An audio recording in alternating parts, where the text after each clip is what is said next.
सत श्री अकाल मेरे प्यारे बच्चों, मैं ਤੁਹਾਡੀ ਪੰਜਾਬੀ ਵਿਸ਼ੇ ਦੀ ਅਧਿਆਪਕਾ ਕਵਲਪ੍ਰੀਤ ਕੌਰ ਆਪਣੀ ਜਮਾਤ ਚੌਥੀ ਦੇ ਸਾਰੇ ਵਿਦਿਆਰਥੀਆਂ ਦਾ ਸਵਾਗਤ ਕਰਦੀ ਹਾਂ। ਬੇਟੇ, ਅੱਜ ਦੀ ਜਮਾਤ ਵਿੱਚ ਅਸੀਂ ਆਪਣੇ ਅਗਲੇ ਵਿਸ਼ੇ ਪਾਠ ਨੰਬਰ 9 ਬੰਦਾ ਸਿੰਘ ਬਹਾਦਰ, ਬਾਬਾ ਬੰਦਾ ਸਿੰਘ ਬਹਾਦਰ ਬਾਰੇ ਪੜ੍ਹਾਂਗੇ। ਬੱਚੇ, ਹੁਣ ਤੱਕ ਦੇ ਪਾਠਕ੍ਰਮ ਪਾਠ 8 ਤੱਕ ਜੋ ਅਸੀਂ ਅਭਿਆਸ ਕੀਤਾ, ਜਿਸ ਵਿੱਚ ਸਾਡਾ ਪਾਠ 8 ਯਤੀਮ ਸੀ, ਉਸ ਤੱਕ ਅਸੀਂ ਅਭਿਆਸ ਕਰ ਚੁੱਕੇ ਹਾਂ। ਅਗਲਾ ਸਾਡਾ ਪਾਠ 9 ਬਾਬਾ ਬੰਦਾ ਸਿੰਘ ਬਹਾਦਰ ਸ਼ੁਰੂ ਕਰਨ ਜਾ ਰਹੇ ਹਾਂ। ਬੱਚੋ, ਮੈਨੂੰ ਪੂਰੀ ਉਮੀਦ ਹੈ ਕਿ ਤੁਸੀਂ ਘਰਾਂ 'ਚ ਰਹਿ ਕੇ ਆਪਣੇ ਵੱਡਿਆਂ ਦਾ ਕਹਿਣਾ ਮੰਨ ਕੇ ਜੋ ਉਹ ਕਹਿੰਦੇ ਨੇ ਤੁਸੀਂ ਕਰਦੇ ਹੋਵੋਗੇ ਅਤੇ ਆਪਣੇ ਪਾਠਕ੍ਰਮ ਦੀ ਦੁਹਰਾਈ ਭਾਵ ਲਿਖਤ ਅਤੇ ਮੌਖਿਕ ਅਭਿਆਸ ਵੀ ਜ਼ਰੂਰ ਕਰਦੇ ਹੋਵੋਗੇ। ਆਓ ਇਸ ਪਾਠ ਬਾਰੇ ਜਾਣੀਏ।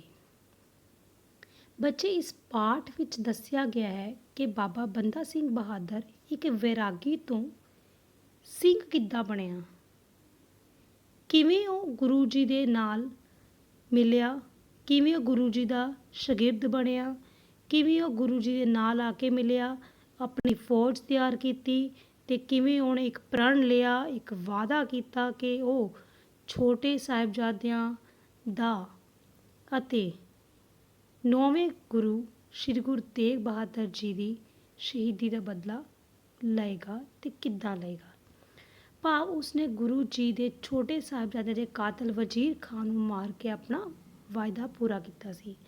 ਬੱਚਿਓ, ਬਾਬਾ ਬੰਦਾ ਸਿੰਘ ਬਹਾਦਰ ਜੋ ਕਿ ਬਹੁਤ ਹੀ ਛੋਟੇ ਸ਼ਹਿਰ ਜੋ ਕਿ ਜੰਮੂ ਕਸ਼ਮੀਰ ਵਿੱਚ ਸਥਿਤ ਰਾਜੌਰੀ ਦੇ ਕਸਬੇ ਪੁੰਛ ਵਿੱਚ ਸਥਿਤ ਹੈ, ਉੱਥੇ ਜਨਮ ਹੋਇਆ। ਪਰ ਉਸ ਜਗ੍ਹਾ 'ਤੇ ਜਨਮ ਲੈਣ ਵਾਲੇ ਬੰਦੇ ਨੂੰ ਕਿਸ ਤਰ੍ਹਾਂ ਉਹ ਅੱਗੇ ਵਧਿਆ, ਕਿਸ ਤਰ੍ਹਾਂ ਉਹਨੇ ਆਪਣਾ ਸ਼ਿਕਾਰ ਛੱਡਿਆ, ਕਿਸ ਤਰ੍ਹਾਂ ਗੁਰੂ ਗੋਬਿੰਦ ਸਿੰਘ ਜੀ ਦੇ ਸੰਪਰਕ ਵਿੱਚ ਆਇਆ, ਉਹ ਸਭ ਸਾਨੂੰ ਇਸ ਪਾਠ ਦੇ ਵਿੱਚ ਦੱਸਿਆ ਗਿਆ ਹੈ। ਬੱਚਿਓ, ਇਸ ਪਾਠ ਦਾ ਉਚਾਰਨ ਤੁਸੀਂ ਬਹੁਤ ਹੀ ਧਿਆਨ ਨਾਲ ਅਤੇ ਸੁਚੱਜੇ ਢੰਗ ਨਾਲ ਕਰਨਾ ਹੈ, ਕਿਉਂਕਿ ਅਗਲੀ ਵਾਰ ਦੀ ਕਲਾਸ ਦੇ ਵਿੱਚ ਜਿਹੜੀ ਅਗਲੀ ਜਮਾਤ ਹੋਵੇਗੀ, ਉਸ ਵਿੱਚ ਇਸ ਪਾਠ ਦੇ ਵਿੱਚੋਂ ਭਾਵ ਜੋ ਇਨਸਾਈਡ ਹੁੰਦਾ ਹੈ ਪਾਠ ਦੇ ਵਿੱਚੋਂ ਵੀ ਕੋਈ ਵੀ ਕੁਐਸਚਨ ਪੁੱਛਿਆ ਜਾ ਸਕਦਾ ਹੈ। ਜਿਵੇਂ ਪਹਿਲੇ ਵੀ ਅਸੀਂ ਕਰਦੇ ਸੀ ਕੁਐਸਚਨ ਮੇਕਿੰਗ, ਉਸੇ ਤਰ੍ਹਾਂ ਇਸ ਪਾਠ ਦੀ ਜਿਵੇਂ ਤੁਸੀਂ ਸ਼ੁੱਧ ਉਚਾਰਨ ਕਰੋਗੇ, ਉਸੇ ਤਰ੍ਹਾਂ ਹੀ ਅਸੀਂ ਇਸ ਦਾ ਕੀ ਕਰਾਂਗੇ, ਮੈਂ ਤੁਹਾਨੂੰ ਪ੍ਰਸ਼ਨ ਪੁੱਛਾਂਗੀ ਅਤੇ ਤੁਹਾਨੂੰ ਉਸਦੇ ਜਵਾਬ ਆਪਣੇ ਆਪ ਨੂੰ ਦੇਣੇ ਹੋਣਗੇ, ਕਿਉਂਕਿ ਤੁਸੀਂ ਆਪਣੇ ਆਪ ਬਾਰੇ ਜਾਣੋਗੇ ਕਿ ਤੁਸੀਂ ਕਿੰਨੇ ਕੁ ਪਾਣੀ ਵਿੱਚ ਹੋ, ਕਿ ਤੁਸੀਂ ਉਚਾਰਨ ਤੋਂ ਬਾਅਦ ਇਸ ਪਾਠ ਬਾਰੇ ਜਾਣਿਆ ਵੀ ਹੈ ਕਿ ਨਹੀਂ ਜਾਣਿਆ। ਠੀਕ ਬੱਚੇ? ਤਾਂ ਠੀਕ, ਅੱਗੇ ਆਪਾਂ ਚੱਲਦੇ ਹਾਂ ਪਾਠ ਦੀ ਰੀਡਿੰਗ ਵੱਲ। ਪਿਆਰੇ ਬੱਚਿਓ, ਸਿੱਖ ਇਤਿਹਾਸ ਵਿੱਚ ਬੰਦਾ ਬਹਾਦਰ ਦਾ ਨਾਮ ਬੜੇ ਮਾਣ ਅਤੇ ਸਤਿਕਾਰ ਨਾਲ ਲਿਆ ਜਾਂਦਾ ਹੈ। ਇਹ ਉਸ ਸ਼ਖਸੀਅਤ ਦਾ ਨਾਂ ਹੈ ਜਿਸ ਨੇ ਸਰਹੰਦੀ ਇੱਟ ਨਾਲ ਇੱਟ ਖੜਕਾ ਕੇ ਗੁਰੂ ਗੋਬਿੰਦ ਸਿੰਘ ਜੀ ਦੇ ਛੋਟੇ ਸਾਹਿਬਜ਼ਾਦਿਆਂ ਦੀ ਸ਼ਹੀਦੀ ਦਾ ਬਦਲਾ ਲਿਆ ਸੀ। ਬੱਚੇ, ਇਸ ਪਾਠ ਦੇ ਵਿੱਚ ਆਏ ਹੋਏ ਲਾਲ ਸਿਹਾਈ ਦੇ ਅੱਖਰਾਂ ਨੂੰ ਅਸੀਂ ਸ਼ਬਦ ਅਰਥ ਕਹਿੰਦੇ ਹਾਂ, ਜਿਹੜੇ ਤੁਹਾਡੇ ਔਖੇ ਸ਼ਬਦ ਆਉਂਦੇ ਹਨ। ਕਾਪੀ 'ਤੇ ਲਿਖਵਾਏ ਹੋਏ ਔਖੇ ਸ਼ਬਦ ਇਮਲਾ ਸ਼ਬਦ ਹੁੰਦੇ ਨੇ, ਡਿਕਟੇਸ਼ਨ ਵਰਡ ਹੁੰਦੇ ਨੇ, ਜਿਹੜੇ ਕਿ ਪਾਠ ਵਿੱਚ ਔਖੇ ਸ਼ਬਦ ਹੁੰਦੇ ਨੇ। ਪਰ ਇਸ ਪਾਠ ਦੀ ਰੀਡਿੰਗ ਦੇ ਦੌਰਾਨ ਜਿਹੜੇ ਲਾਲ ਸਿਹਾਈ ਲਾਲ ਅੱਖਰਾਂ ਦੀ ਬਣਤਰ ਹੈ, ਉਹ ਤੁਹਾਡੇ ਸ਼ਬਦ ਅਰਥ ਨੇ, ਜਿਨ੍ਹਾਂ ਦੇ ਅਰਥਾਂ ਸਹਿਤ ਉੱਤਰ ਤੁਹਾਨੂੰ ਪਾਠ ਦੇ ਹੀ ਹੇਠਾਂ ਪੇਜ 'ਤੇ ਪੀਲੀ ਪੱਟੀ ਦੌਰਾਨ ਦਿੱਤੇ ਗਏ ਹੁੰਦੇ ਹਨ, ਜਿਨ੍ਹਾਂ ਨੂੰ ਤੁਸੀਂ ਮੌਖਿਕ ਅਭਿਆਸ ਅਤੇ ਲਿਖਿਤ ਅਭਿਆਸ ਦੁਆਰਾ ਯਾਦ ਕਰਨਾ ਹੁੰਦਾ ਹੈ।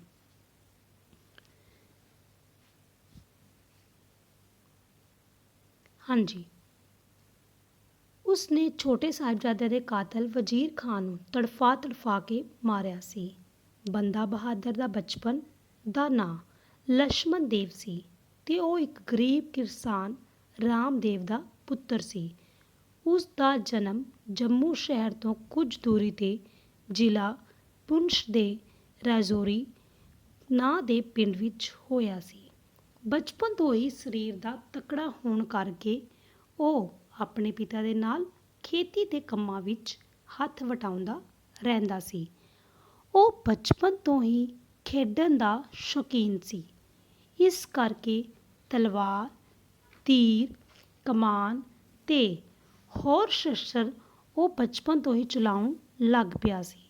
ਕਹਿੰਦੇ ਹਨ ਕਿ ਇੱਕ ਦਿਨ ਉਹ ਸ਼ਿਕਾਰ ਖੇਡ ਰਿਹਾ ਸੀ ਤੇ ਇੱਕ ਹਿਰਨੀ ਵੱਲ ਇੱਕ ਸ਼ੂਕਦਾ ਹੋਇਆ ਤੀਰ ਛੱਡਿਆ। ਹਿਰਨੀ ਬੁਰੀ ਤਰ੍ਹਾਂ ਤੜਫ ਤੜਫ ਕੇ ਮਰ ਗਈ ਸੀ। ਹਿਰਨੀ ਗਰਭਵਤੀ ਸੀ। ਉਸ ਦੇ ਪੇਟ ਵਿੱਚੋਂ ਨਿਕਲੇ 2 ਬੱਚੇ ਉਸ ਦੀਆਂ ਅੱਖਾਂ ਸਾਹਮਣੇ ਤੜਫ ਤੜਫ ਕੇ ਮਰ ਗਏ ਸਨ। ਬੱਚੇ ਇਸ ਸਾਰੀ ਘਟਨਾ ਦਾ ਬਹੁਤ ਹੀ ਡੂੰਘਾ ਅਸਰ ਪਿਆ ਸੀ। ਜਿਹੜਾ ਲਛਮਣ ਦੇਵ ਸੀ ਉਹ ਬੜਾ ਉਦਾਸ ਰਹਿਣ ਲੱਗ ਗਿਆ ਸੀ, ਕਿਉਂਕਿ ਉਹਨੇ ਉਸ ਤੋਂ ਬਾਅਦ ਸ਼ਿਕਾਰ ਨਾ ਕਰਨ ਦਾ ਫੈਸਲਾ ਕਰ ਲਿਆ ਸੀ। ਫਿਰ ਉਹ ਇੱਕ ਸਾਧੂ ਦਾ ਰੂਪ ਧਾਰ ਗਿਆ, ਵੈਰਾਗੀ ਬਣ ਗਿਆ ਤੇ ਬਹੁਤ ਉਦਾਸ ਰਹਿਣ ਲੱਗ ਗਿਆ। ਫਿਰ ਉਸ ਨੂੰ ਮਾਧੋ ਦਾਸ ਦੇ ਨਾਂ ਨਾਲ ਪੁਕਾਰਨ ਲੱਗ ਗਏ। ਉਹ ਲਛਮਣ ਦੇਵ ਤੋਂ ਕੀ ਬਣ ਗਿਆ? ਮਾਧੋ ਦਾਸ ਬਣ ਗਿਆ।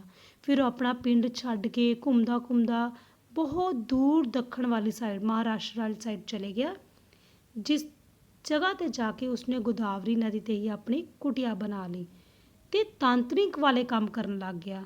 ਜੋ ਤਾਂਤਰਿਕ ਕਾਲੇ ਇਲਮ ਵਾਲੇ ਗਿਆਨ ਪ੍ਰਾਪਤ ਕਰਕੇ ਉਸਨੇ ਉਸ ਵਜੋਂ ਮਸ਼ਹੂਰ ਹੋ ਗਿਆ ਤੇ ਕੰਮ ਕਰਨ ਲੱਗਿਆ। ਫਿਰ ਗੁਰੂ ਗੋਬਿੰਦ ਸਿੰਘ ਜੀ ਨਾਲ ਉਹਦਾ ਮਿਲਣ ਹੋਇਆ, ਮਿਲਾਪ ਹੋਇਆ। ਫਿਰ ਸਾਬੋ ਦੀ ਤਲਵੰਡੀ ਤੋਂ ਜਦੋਂ ਗੁਰੂ ਗੋਬਿੰਦ ਸਿੰਘ ਜੀ ਗੋਦਾਵਰੀ ਨਦੀ ਵੱਲ ਗਏ ਤਾਂ ਉਹ ਕਿਸੇ ਨਦੀ ਦੇ ਕਿਨਾਰੇ 'ਤੇ, ਕਿਹੜੀ ਨਦੀ? ਗੋਦਾਵਰੀ ਨਦੀ ਦੇ ਕਿਨਾਰੇ 'ਤੇ ਹੀ ਪ੍ਰਭੂ ਦੀ ਭਗਤੀ ਕਰਨ ਲੱਗੇ। ਇੱਕ ਦਿਨ ਮਾਧੋ ਦਾਸ ਵੀ ਇੱਕ ਤਾਂਤਰਿਕ ਵਜੋਂ ਗੁਰੂ ਜੀ ਨਾਲ ਮੁਲਾਕਾਤ ਹੋਈ। ਗੁਰੂ ਜੀ ਦੇ ਚਿਹਰੇ 'ਤੇ ਮਾਧੋ ਦਾਸ ਨੇ ਜਦੋਂ ਬਹੁਤ ਤੇਜ਼ ਦੇਖਿਆ, ਭਾਵ ਬਹੁਤ ਚਮਕ ਦੇਖੀ, ਤਾਂ ਉਹ ਹੈਰਾਨ ਰਹਿ ਗਿਆ ਤੇ ਆ ਕੇ ਗੁਰੂ ਜੀ ਦੇ ਚਰਨੀ ਗਿਰ ਗਿਆ। ਤੇ ਫਿਰ ਉਸਨੇ ਸਾਰੇ ਜੋ ਮੁਗਲ ਸਰਕਾਰ ਨੇ ਕੰਮ ਕੀਤੇ ਸੀ, ਗਲਤ ਕੰਮ ਕੀਤੇ ਸੀ, ਛੋਟੇ ਸਾਹਿਬਜ਼ਾਦੇ ਨੂੰ ਸ਼ਹੀਦ ਕੀਤਾ, ਵੱਡੇ ਸਾਹਿਬਜ਼ਾਦਿਆਂ ਨੂੰ ਸ਼ਹੀਦ ਕੀਤਾ, ਪੰਜਾਬ ਦੇ ਉੱਤੇ ਜੋ ਜੋ ਉਹਨਾਂ ਨੇ ਬਹੁਤ ਕਹਿਰ ਢਾਇਆ, ਜ਼ੁਲਮ ਕੀਤੇ, ਉਹ ਸਭ ਬਾਰੇ ਵੇਰਵਾ ਜਾਣਿਆ। ਤੇ ਉਸ ਤੋਂ ਬਾਅਦ ਕੀ ਹੋਇਆ? ਫਿਰ ਗੁਰੂ ਜੀ ਨੇ ਉਸ ਵੇਲੇ ਉਸਨੂੰ ਕਿਹਾ ਕਿ ਗੁਰੂ ਜੀ ਮੈਨੂੰ ਹੁਕਮ ਦਿਓ। ਉਹਨੇ ਗੁਰੂ ਜੀ ਤੋਂ ਆਗਿਆ ਮੰਗੀ ਕਿ ਮੈਂ ਪੰਜਾਬ ਜਾ ਕੇ ਵਜ਼ੀਰ ਖਾਂ ਨਾਲ ਉਸ ਦੀ ਕਰਨੀ ਦਾ ਸਬਕ ਸਿਖਾਵਾਂਗਾ। ਮੈਂ ਸਰਹੰਦ ਦੀ ਇੱਟ ਦੇ ਨਾਲ ਇੱਟ ਖੜਕਾਵਾਂਗਾ। ਮੈਂ ਛੋਟੇ ਸਾਹਿਬਜ਼ਾਦਿਆਂ ਦੀ ਸ਼ਹੀਦੀ ਦਾ ਬਦਲਾ ਲੈ ਕੇ ਦਮ ਲਵਾਂਗਾ। ਬੱਚਿਓ, ਇਸ ਪਾਠ ਵਿੱਚ ਆਏ ਗਏ ਇਨਵਰਟਡ ਕੋਮੇ, ਜਿਹੜੇ ਕੋਮਿਆਂ ਦੇ ਵਿੱਚ ਡਾਇਲੋਗ ਨੇ, ਇਹਨਾਂ ਡਾਇਲੋਗ ਨੂੰ ਵੀ ਤੁਸੀਂ ਚੰਗੀ ਤਰ੍ਹਾਂ ਯਾਦ ਕਰਨਾ ਹੈ। ਮੈਂ ਇਹ ਵੀ ਪੁੱਛ ਸਕਦੀ ਹਾਂ ਕਿ ਇਹ ਸ਼ਬਦ ਹੈ, ਜਿਹੜੀ ਇਹ ਵਾਰਤਾਲਾਪ ਹੈ, ਕਿਸਨੇ ਕਿਸ ਨੂੰ ਕਹੀ? ਇਹ ਡਾਇਲੋਗ ਕਿਸਨੇ ਕਿਸ ਨੂੰ ਕਿਹਾ? ਸੋ ਬੀ ਕੇਅਰਫੁਲ, ਧਿਆਨ ਨਾਲ ਸੁਣੋ ਤੇ ਧਿਆਨ ਨਾਲ ਪੜ੍ਹੋ। ਉਸਦਾ ਇਹ ਜੋਸ਼ ਦੇਖ ਕੇ ਗੁਰੂ ਜੀ ਬੋਲੇ, ਭਾਈ ਜੇ ਤੂੰ ਬਦਲਾ ਲੈਣਾ ਹੀ ਚਾਹੁੰਦਾ ਹੈ ਤਾਂ ਤੈਨੂੰ ਪਹਿਲਾਂ ਇਹ ਤਾਂਤਰਿਕਾਂ ਵਾਲੇ ਕੰਮ ਤਿਆਗਣੇ ਪੈਣਗੇ ਤੇ ਤੈਨੂੰ ਅੰਮ੍ਰਿਤ ਛਕ ਕੇ ਸਿੰਘ ਸੱਜਣਾ ਪਏਗਾ। ਗੁਰੂ ਜੀ, ਮੈਨੂੰ ਸਭ ਕੁਝ ਮਨਜ਼ੂਰ ਹੈ। ਮੈਂ ਅੱਜ ਤੋਂ ਹੀ ਤੁਹਾਡਾ ਬੰਦਾ ਹਾਂ। ਮੇਰਾ ਖੂਨ ਉਬਾਲੇ ਖਾ ਰਿਹਾ ਹੈ। ਮੈਨੂੰ ਹੁਕਮ ਕਰੋ ਤਾਂ ਜੋ ਮੈਂ ਤੁਹਾਡੇ ਅਧੂਰੇ ਕੰਮਾਂ ਨੂੰ ਪੂਰਾ ਕਰ ਸਕਾਂ। ਗੁਰੂ ਜੀ ਨੇ ਉਸੇ ਵੇਲੇ ਉਸ ਨੂੰ ਅੰਮ੍ਰਿਤ ਛਕਾਇਆ ਤੇ ਮਾਧੋ ਦਾਸ ਤੋਂ ਬੰਦਾ ਸਿੰਘ ਬਹਾਦਰ ਰੱਖ ਦਿੱਤਾ ਉਸਦਾ ਨਾਮ। ਉਸ ਨੂੰ 5 ਸਿੰਘ ਤੇ 5 ਤੀਰ ਦੇ ਕੇ ਪੰਜਾਬ ਵੱਲ ਤੋਰ ਦਿੱਤਾ। ਪੰਜਾਬ ਆ ਕੇ ਉਸਨੇ ਗੁਰੂ ਜੀ ਦੇ ਹੁਕਮ ਦੇ ਅਨੁਸਾਰ ਸਿੱਖਾਂ ਦੀ ਫੌਜ ਤਿਆਰ ਕੀਤੀ ਅਤੇ ਵਜ਼ੀਰ ਖਾਂ ਦਾ ਘੋਗਾ ਚਿੱਤ ਕੀਤਾ, ਭਾਵ ਉਸਨੂੰ ਮਾਰ ਦਿੱਤਾ। ਤੇ ਉਸਨੇ ਵਜ਼ੀਰ ਖਾਂ ਦੇ ਸਾਰੇ ਕਿਲੇ ਢਹਿ ਢੇਰੀ ਕਰ ਦਿੱਤੇ ਤੇ ਆਪਣਾ ਗੁਰੂ ਜੀ ਨੂੰ ਦਿੱਤਾ ਹੋਇਆ ਵਾਅਦਾ ਪੂਰਾ ਕੀਤਾ।